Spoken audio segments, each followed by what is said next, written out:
Lex, thanks for being here.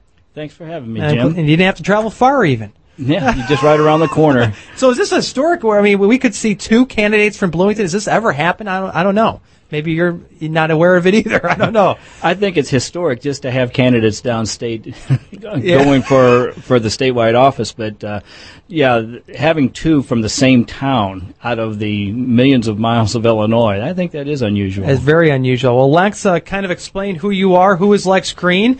And obviously you're here from Bloomington. You work in town here. And kind of give our listeners a little background into who you are.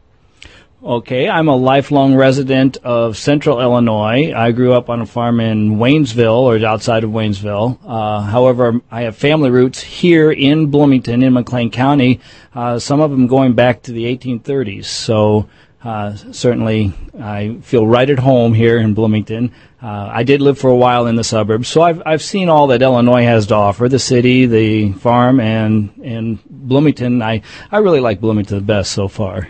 Well, Lex, I mean, it's third-party candidates. We saw some success with the Green Party with Rich Whitney a few years back.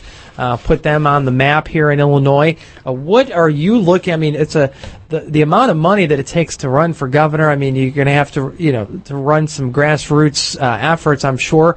What are you up against, and what are you looking to accomplish here? Obviously, I know you want to win, but what's the message that Lex Green is bringing to this election cycle? Well, I think you hit it right on the head. I am all about the message of limited government, the message of protection of our individual rights and our individual freedoms.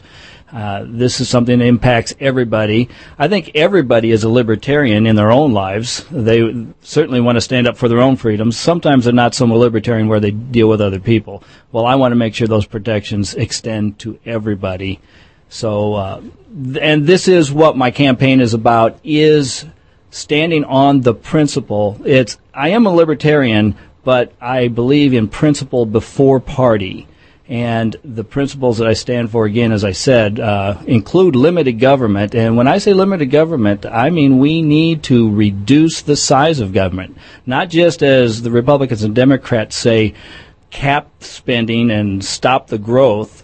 I want to reduce the size of government and eventually, and I hope soon, reduce or remove taxes as well.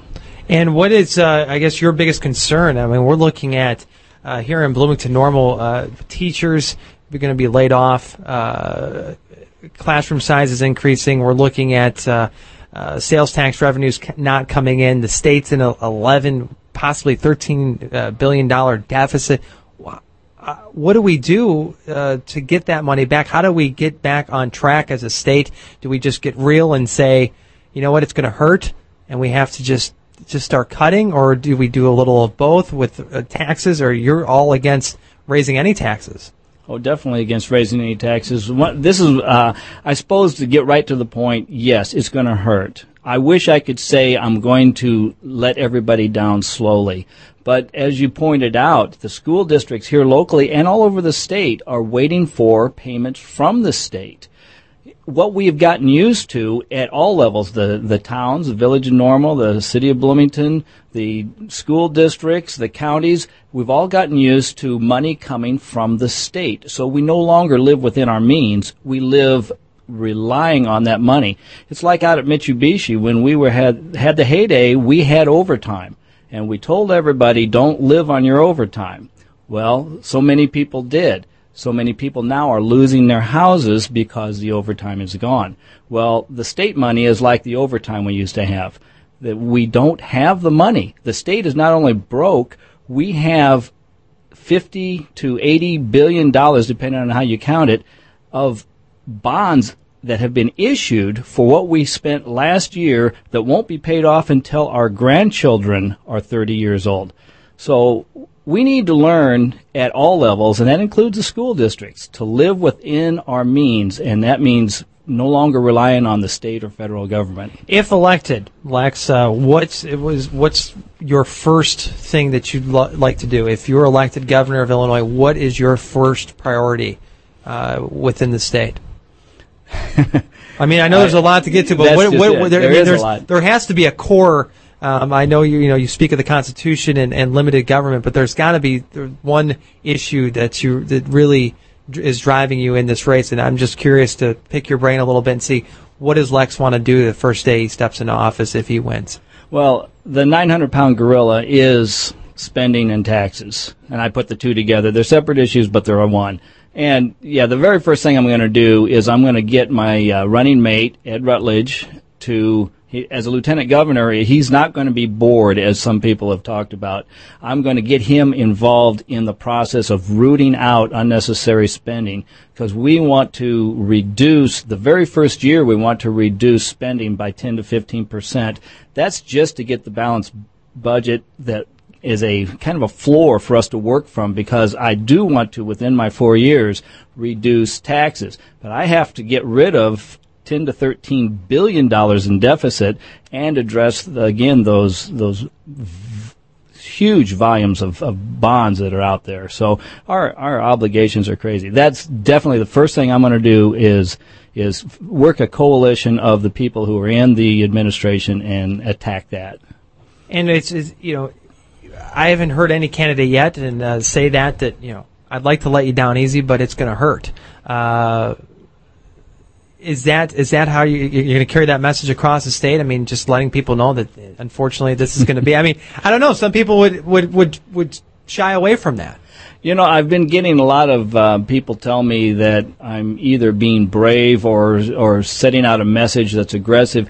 But again, I'm standing on principle above all else, above party, above getting elected. I would rather lose standing on what is right for Illinois and what is right for the citizens than win giving false promises. I'm not a politician, at least not yet. So, okay. And I hope I never drink that Kool-Aid. I want to stay the person I am. I'm just, as a governor, I'm still going to be a citizen, and I'm going to have to deal with the same thing. So, yes, I'm taking that message. Let me tell you what I sometimes look at. My role is trying to convince people not to vote for me. I'm going to give you what I stand for, whether you like it or not. And if after I'm done talking you still like what I'm saying, then I've got a solid vote there. And that's what I want to do, is build that message that this is honesty and integrity that I'm bringing. All right. Well, Lex Green, he is the Libertarian candidate for governor, joining us in studio. ElectLex.com is the website. We had a call before you came on, gentlemen, talking about disabled veterans. This is according to him. I don't know for sure, but he says that 40 states approve real estate tax breaks for disabled veterans. We don't do that here in Illinois. He wanted me to get your thoughts on that. Well, that is not an issue that has been before me before, but I will give you my feeling on this. Now, as a libertarian, I am not for special breaks for certain classes of people. I think that everybody should be treated equally across the board. But I do want to make an exception here. I do hold a place in my heart for those men and women that have served their country, and I don't think that we should forget them. So even though I'm not going to say I have a position on that yet, I do consider that a strong position to consider, and anything we can do to help the veterans, I'm for. All right, Lex. Well, you're in town here, so hopefully we'll be able to talk to you a little more here. We have a long way to go between now and November. I know you're going to be busy traveling the state as well, but don't forget your hometown roots, and hopefully we can get you on here a few more times. Lex Green joining us again. The website electlex.com. He is the Libertarian candidate for governor here in Illinois. Final words, sir, before we let you go. Well, again, I am from Bloomington, but I am going to try to represent the people of Illinois the best I can. But again, it's all about the principles of protecting your liberty, protecting your property, and bringing down the size of government so that we can live within our means.